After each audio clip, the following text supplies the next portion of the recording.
Hello, we have with us a forensic investigator from Staffordshire Police, Kyle Jones. Kyle is going to talk through how he would investigate and take evidence from this scene in order to move an inquiry forward. First thing that Kyle will have to do is to put on some personal protective equipment in order to protect himself but also prevent contamination of the scene.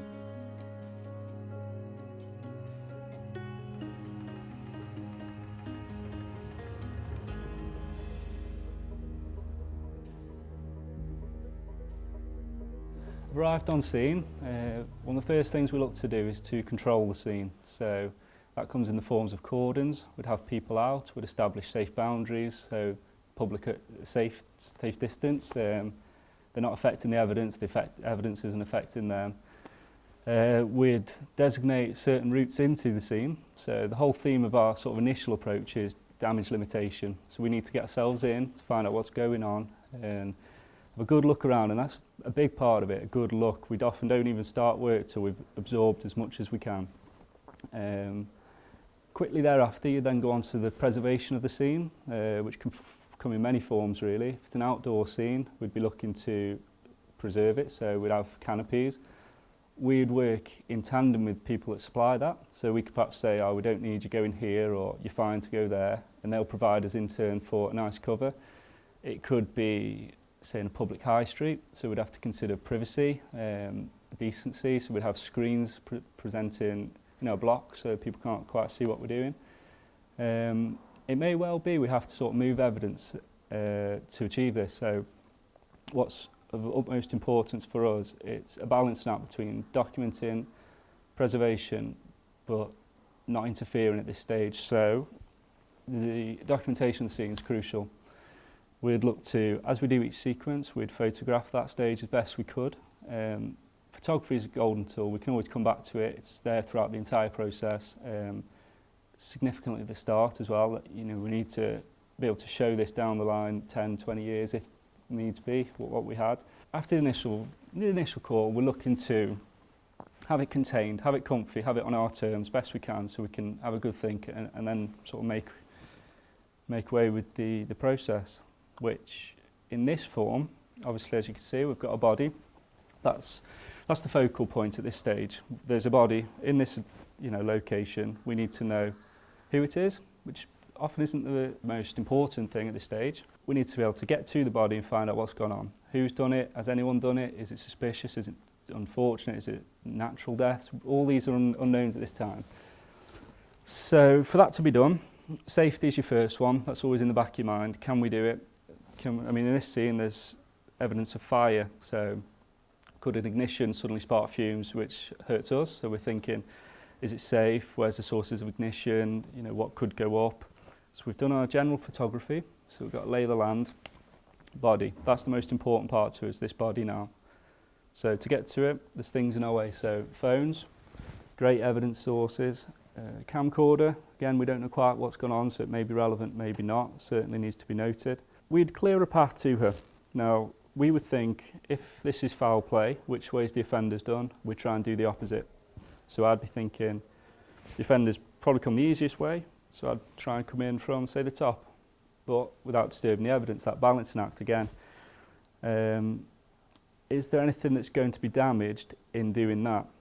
Potentially these phones, there's rodents we can see, there's blood, so there's blood on this trainer, there's blood on that t-shirt, there's potential blood here, and that's just at a visual stage. We may get in to find some more sinister sources. There could be sharps, needles, which actually there is. We haven't even got in yet, and I can see a bit of a syringe just down here. So all of these factors are getting sponged in. So drugs death maybe, fire, is it arson? Is someone trying to torch the scene to hide another act?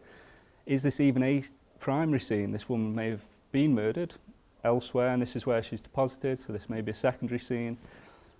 It's a lot of angles covered very quick on the initial stages. So yeah, to get to the body, am I going to damage anything? Maybe. The phones, so we'd have them. Fully documented, of course, photographed in. They could be fast-tracked, so while we're working on the body, we could be doing some digging on them, preserve for fingerprints, who's touched the screens, what's in the phones, DNA on the mouthpiece, who's perhaps spoken into the phones. So of just one phone, of which there's 2 in this scene, I can see it at the minute, that's a potential lot that could take this investigation forward off just 2 phones before we've even got the body. So in summary, we've now made our way to the body without disturbing anything. Obviously the health and safety, the sharps, we'd have them, could be drugs related, so either way it's a needle in the scene we don't need, could be relevant, that's coming with us, so that would then be out the scene.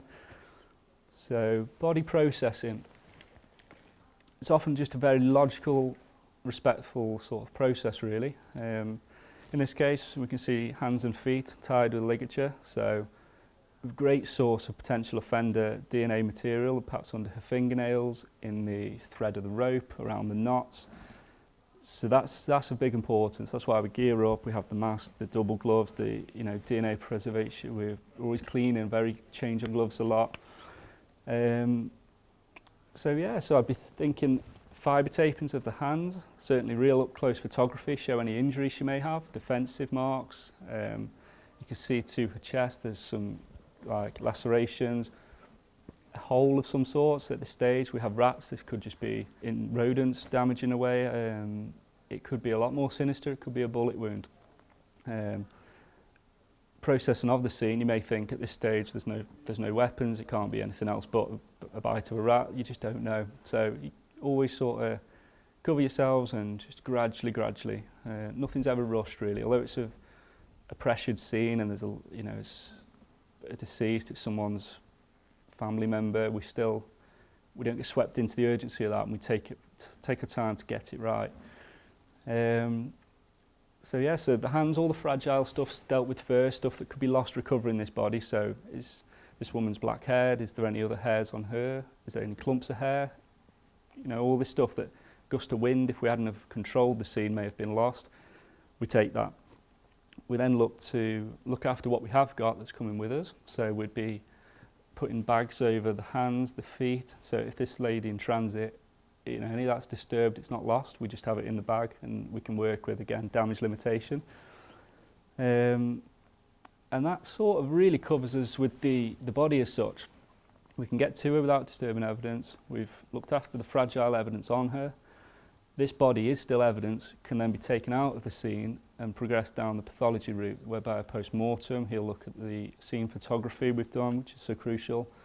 He'll do his area of expertise and knowledge and we'll effectively process the scene on a slow rate then while this is happening. So obvious items that we would want, some of the phones I've covered, the camcorder. The fire, is it relevant, is it not? I'm not sure, but there's petrol, there's signs of ignition, possibly trying to cover a body, they'd be coming with us. So already we've got the main item out and we're clearing up the obvious, the big stuff.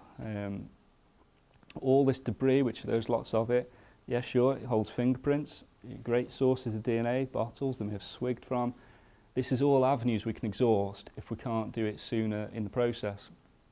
So your big stuff's out, and at this stage it's a very much a team effort, this kind of job. So we'll be relaying all this stuff to the OIC, which is the officer in charge. He ultimately runs the show and looks after this kind of investigation. So we offer to him a service, if you like, of what we've got. We are his eyes, so he calls the shots and we work very close. The pathologist will be saying, you need to perhaps be looking for an instrument or an item of this, that, this. It could be, he tells us this woman's been shot, so then our eyes turn to a firearms kind of theme then. We'd be considering, is there a weapon in this scene, gunshot residue, because we've got a lead, if you like. He could say, no, that's nothing to do with it, you're quite right, it was a rodent, this woman's had a drug overdose, so we'd be thinking, okay, has anyone done the overdose into her, was it deliberate? All these things we work back from. So effectively, the direction's turned again and more focused based on what the pathologist tells us in this kind of scene. The search that we said we did in the meantime, or that we resume thereafter we have this knowledge, can reveal an awful lot. So, slight I can just see here there's nozzle of a weapon. So that we would do, again, similar principle, we'd look after the precious evidence on that, so gunshot residue, fingerprints, we'd swab it for DNA. The health and safety theme, always ongoing, we'd have it declared made safe by an authorised firearms officer under our guidance. So again, damage limitation, he'd do his area expertise, we would guide, that would come out, and if needs be, go off to a ballistics expert. All these teams we pull in and bounce off each other depending on what each scene needs. And then, yeah, so once your body's out, you have a known cause of death, you've cleared your big stuff from the scene, you've limited the damage, you pretty much, you're starting to get a really strong flavour of where the investigation's going or what's gone on. You tie off loose ends as such. The beauty of having a scene is it's our scene until we deem fit to release that. So again, balancing out, it could be in a public high street or in a, say, train station, and people need to get moving, so we can't be against the clock, but the principles always remain the same. We look after the evidence and we can't always go back, so it's so important to get it done and get it right first time. And then you would just go after all your bits then, so anything that can help us, say who's ever been there, so certainly I'd be thinking DNA, what have we got? Mouthpieces of all these bottles of wine. You've got cigarette ends, they're great because they've been in contact with a really rich source of DNA.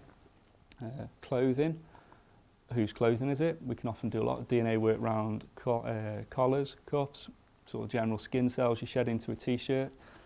That t-shirt could lend fibre transfer onto a body. So off just one t-shirt, we've potentially got a wearer, a transfer.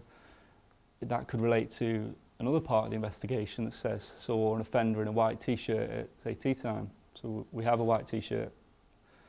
You know, it's all kind of little parts of a very bigger picture, which as a team we all bring together. Fingerprints, invaluable. They're fast evidence. We can find out who's held something really quick these days, within the hour.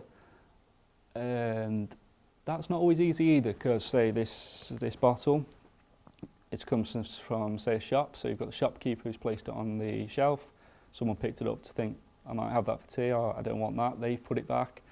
So one bottle could present numerous donors. Again, it's just ammunition for the investigation. How we use that's part of the investigative puzzle.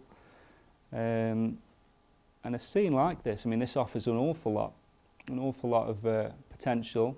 We often find some of it, the majority may not be relevant, but it's a luxury we have to then dismiss that at a later date. The worst thing we want is to say we're done and we need more. That rarely ever happens, just because we have these simple procedures we follow so well. On the television shows that you can watch, you see them placing evidence into plastic bags. Yeah.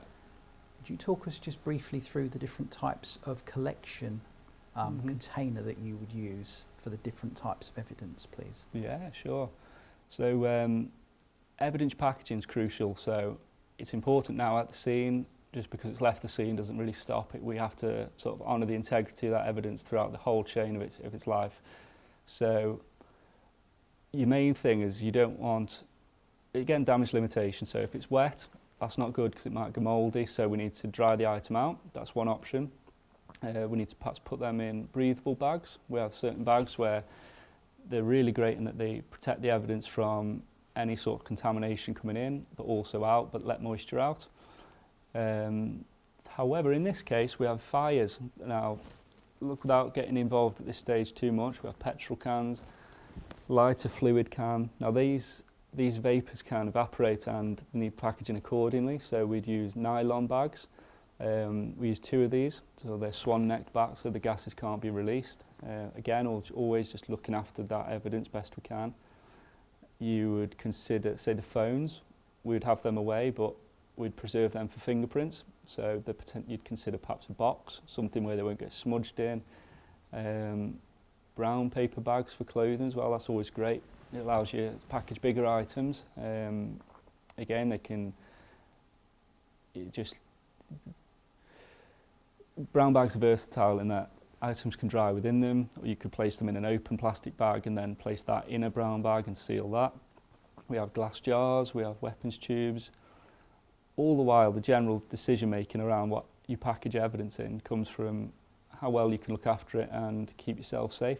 So you wouldn't be putting knives in a bag, you'd have them in a tube, syringes, you'd have them in like dedicated pots or glass jars, something, so no user could, you know, down the chain, perhaps a scientist in a lab may pick them up and they just don't quite know what they've got till they've got involved in the unwrapping. And just whichever the sort of scene dictates, really. At that point, we'll leave forensic investigator Kyle Jones to continue the collection of evidence in the investigation of the potential murder of Miss Leslie Simpson.